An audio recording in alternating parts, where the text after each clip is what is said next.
नमस्कार, मैं हुसैन रिजवी। आप देख रहे हैं इंडिया टीवी और इस वीडियो में मैं आपके लिए लेकर आया हूं दुनिया की 3 बड़ी खबरें। सबसे पहली बड़ी खबर मध्य पूर्व से है। अमेरिका और ईरान के बीच इस वक्त क्या चल रहा है और स्ट्रेट ऑफ हॉर्मूज़ को लेकर के ताज़ा स्थिति क्या है। स्ट्रेट ऑफ हॉर्मूज़ को लेकर के ओमान और ईरान के बीच एक एग्रीमेंट, एक बल्कि टेम्पररी जो है स्ट्रेट ऑफ हॉर्मूज़ को खोलने को लेकर के सहमति बन चुकी है। हालांकि ईरान की तरफ से ये भी कहा गया है कि इसका ये मतलब कतई नहीं कि स्ट्रेट ऑफ हॉर्मूज़ खुलने जा रहा है। इससे जुड़ा और अपडेट क्या है वो आपके सामने होगा। रूस और यूक्रेन के बीच इस वक्त ताज़ा स्थिति क्या है। यूक्रेन ने रूस के एक बहुत बड़े ऑनलाइन रिटेलर विल्ड बेरीज के एक वेयर हाउस पर हमला किया, एक बड़ा नुकसान किया रूस ने, रूस के अंदर यूक्रेन ने जा कर के। और किस तरह से रूस और यूक्रेन के बीच इस वक्त स्थिति है जंग की, वो पूरा अपडेट आपके सामने होगा। और गाज़ा में इस वक्त कैसे हालात हैं, ख़ास तौर से आपको अभी कुछ वक्त पहले आपने खबरें लगातार देखी होंगी, इंडिया टीवी पर भी हम आपको लगातार अपडेट करते रहे कि पतंग जो बच्चे उड़ाते हैं उसको लेकर के एक तरह का एक ऑपरेशन शुरू किया है इजराइल ने, और इसमें कई बच्चों की जानें गई हैं।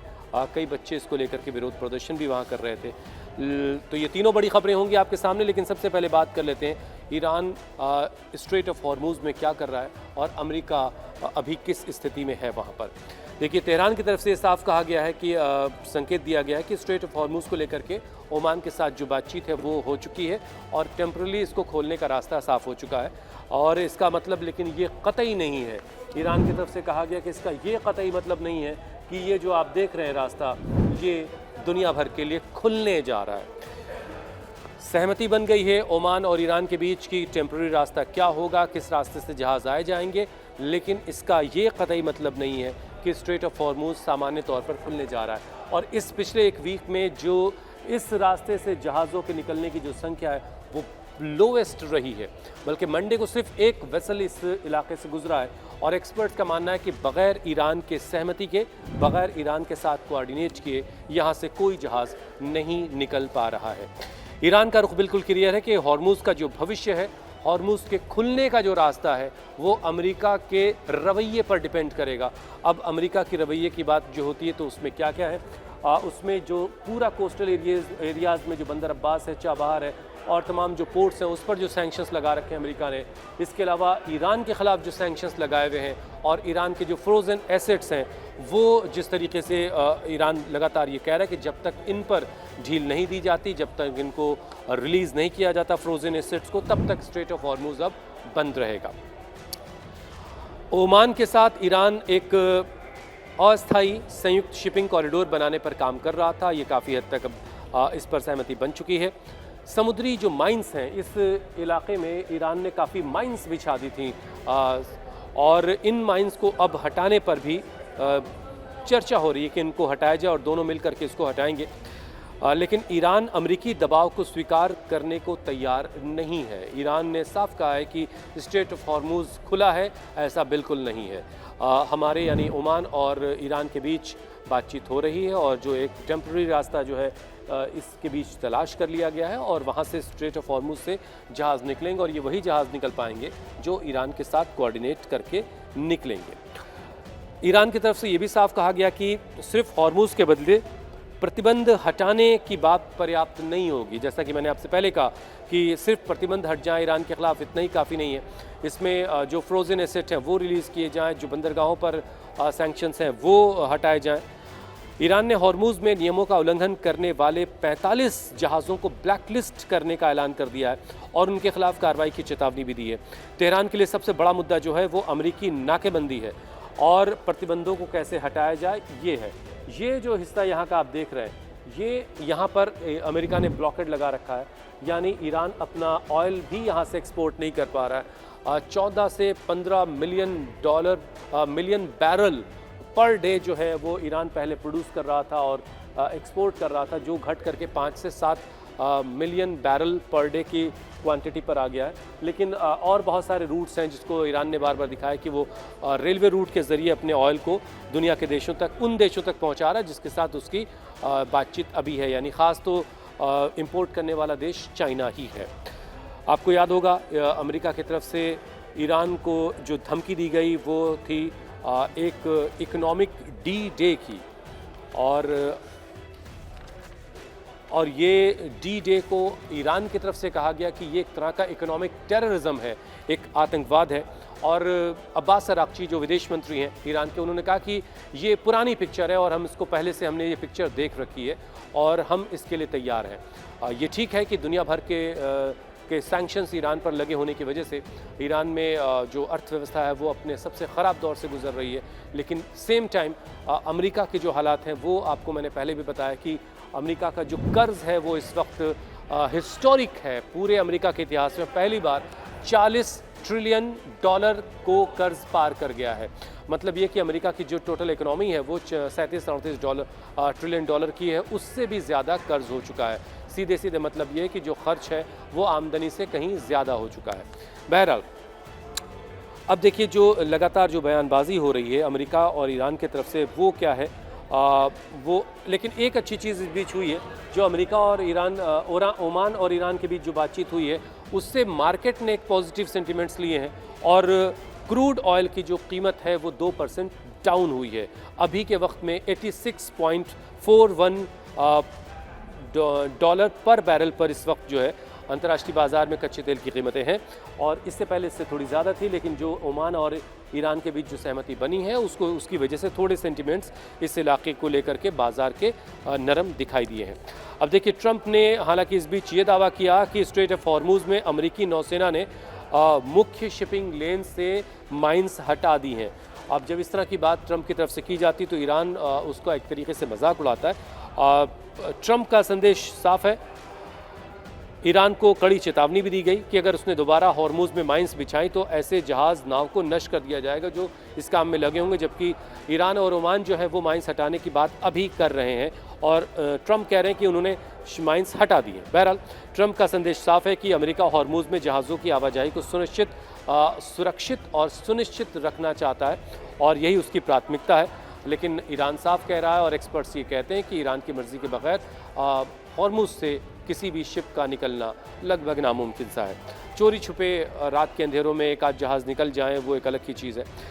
ट्रंप ने ईरान को कड़ी चेतावनी दी है कि अगर फिर इस तरह जो बार बार उनकी तरफ से चेतावनी दी जाती रही है।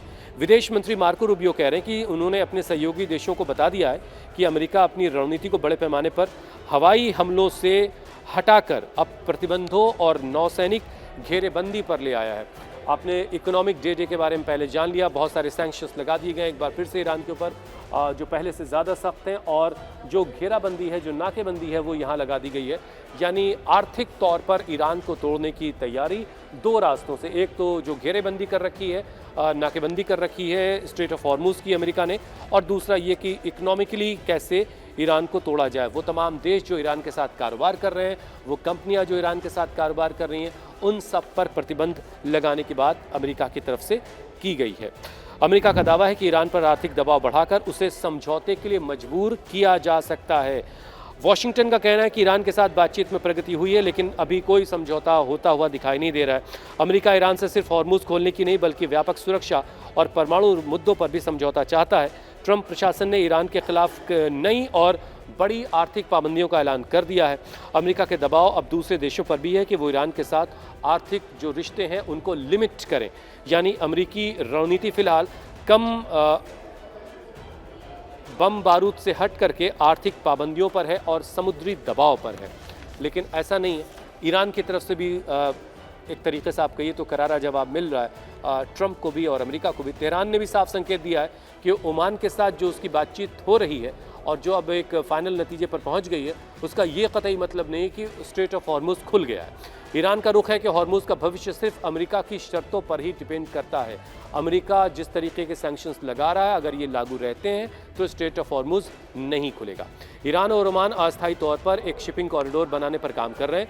समुद्री माइंस को हटाने पर की बातचीत हो रही है, लेकिन अमेरिका के दबाव को स्वीकार करने के लिए ईरान किसी भी सूरत तैयार नहीं है।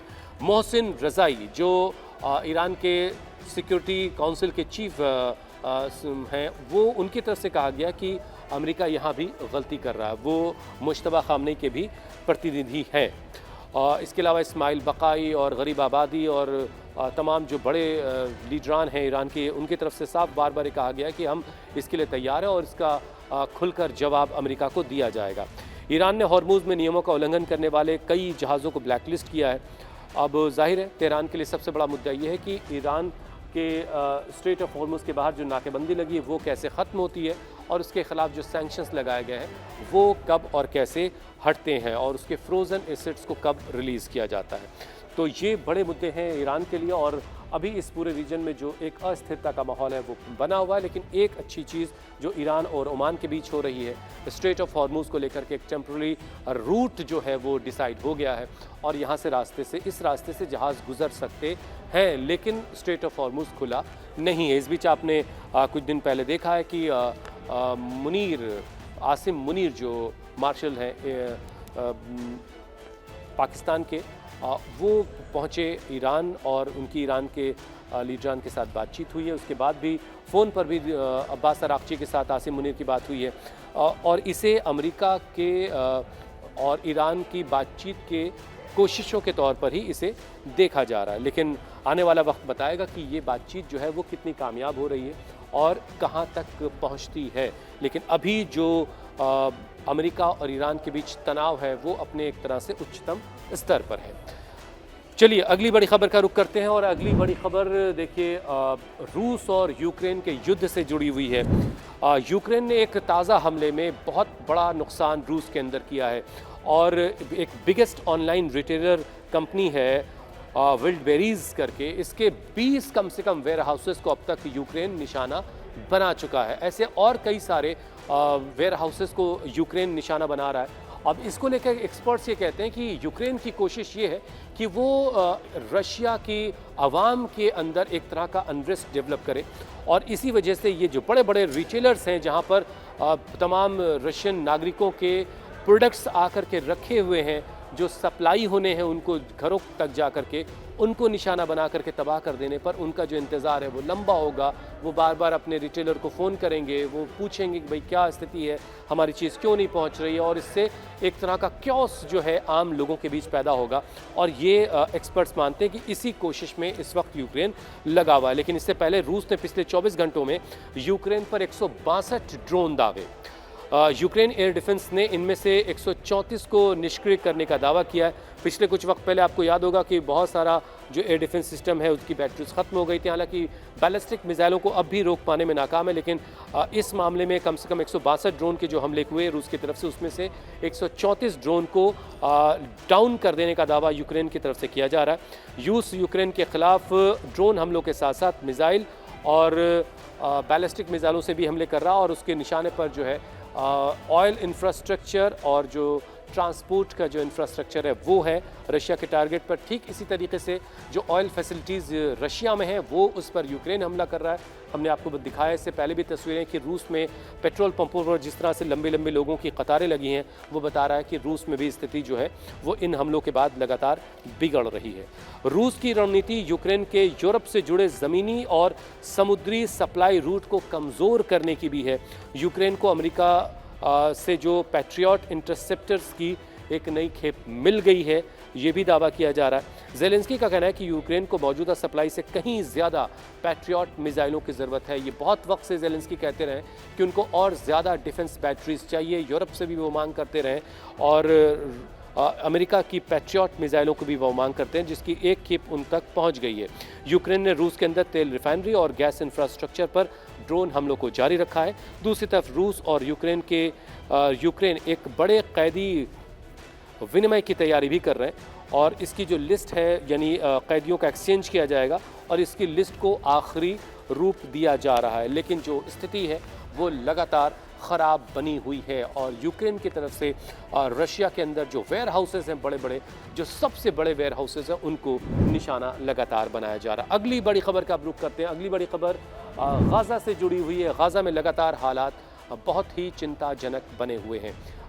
लंबे वक्त से सीज़ फायर है, जंग बंदी का ऐलान बहुत वक्त पहले हुआ था, उसके बावजूद लगातार इजराइल की तरफ से गाज़ा में, वेस्ट बैंक में हमले जारी हैं, राहत शिविरों पर हमले हो रहे हैं। लेकिन एक ताज़ा जो स्थिति पैदा हुई पतंग उड़ाने को लेकर के, पतंग जो बच्चे उड़ा रहे हैं उनसे एक डर इजराइल की तरफ से दिखाया गया और अब जो पतंग उड़ाने वाले बच्चों को टारगेट किया गया और इसमें एक बच्चे की जान गई, कई और लोग ज़ख्मी इस मामले में हुए हैं। अब देखिए, गज़ा में युद्ध विराम के बावजूद इजरायली हमलों में लोगों के मारे जाने की खबरें लगातार आ रही हैं। फ़लस्तीनी मीडिया के मुताबिक हालिया हमलों में कम से कम, जो लेटेस्ट मैं आपको बता रहा हूँ, 5 लोगों की जानें गई हैं। उत्तरी गाज़ा के जबालिया में ड्रोन हमलों में कई लोगों के मारे जाने की खबर है। गाज़ा पीस मैकेनिज़्म ने हमास को डिसआर्म करने की बात की जा रही है और उसके बाद ही जो है वो इजरायली फोर्सेस, जो IDF है, वो विड्रॉ करेगी उन इलाकों से। ख़ासतौर पर गाज़ा में पतंग उड़ाने तक को लेकर के जो अमेरिकी नेतृत्व वाले बोर्ड ने चेतावनी जारी की कि पतंग भी नहीं उड़ाई जा सकती भाई। हमास ने इस पर तीखी प्रतिक्रिया दी है कि बच्चे जो पतंग उड़ा रहे हैं उसको लेकर के जिस तरह के हमले किए गए हैं वो बहुत चिंताजनक है। ब्रिटेन और यूरोप में भी गाज़ा में इजराइल के जो कार्रवाई है उसको लेकर के राजनीतिक बहस अब तेज़ हुई है। दुनिया भर के देशों में इस पर बहुत बात हो रही है, लेकिन इजराइल के हमले लगातार गाज़ा और वेस्ट बैंक के फ़लस्तीनी हिस्सों में अभी भी जारी हैं और जो सेटलर्स हैं वो लगातार उन इलाकों में हमले कर रहे हैं जहां पर फ़लस्तीनी रहते हैं, उनके घर हैं, उनके खेत हैं, उनके मवेशियों को उठा ले जा रहे हैं, उनके लोगों पर हमला कर रहे हैं। अब गाज़ा पर बनी हुई एक नई डॉक्यूमेंट्री को वेनिस फिल्म फेस्टिवल की मुख्य प्रतियोगिता में शामिल किया गया, जिससे इस मुद्दे की एक अंतर्राष्ट्रीय राजनीतिक सांस्कृतिक चर्चा भी बढ़ी है। दुनिया भर में इस डॉक्यूमेंट्री के बाद अब गाज़ा पर और ज़्यादा बात हो रही है। कुल मिलाकर के गाज़ा में हालात जो हैं वो बहुत चिंताजनक बने हुए हैं। युद्ध विराम, मानवीय सहायता और इजराइल हमास के बीच जो भरोसे का संकट है वो भी अभी कायम है और ये भरोसा बहाल होना बहुत ज़रूरी है। गाज़ा पीस प्लान को इजराइल खारिज भी कर चुका है, लेकिन इन सारे हालात के बीच बातचीत हो रही है और उम्मीद ये की जा रही है कि जल्द ही कोई रास्ता निकल आएगा। इस बीच चीन ने की तरफ से जो बातें कही गई उसे भी दुनिया भर में बहुत गौर से सुना गया। चीन ने साफ तौर पर कहा है कि 2 नेशन थ्योरी के बगैर जो है वो गाज़ा, फ़लस्तीन और इजराइल के जो कॉन्फ्लिक्ट है उसका कोई हल नहीं निकाला जा सकता और इसका हल सिर्फ राजनीतिक ही है।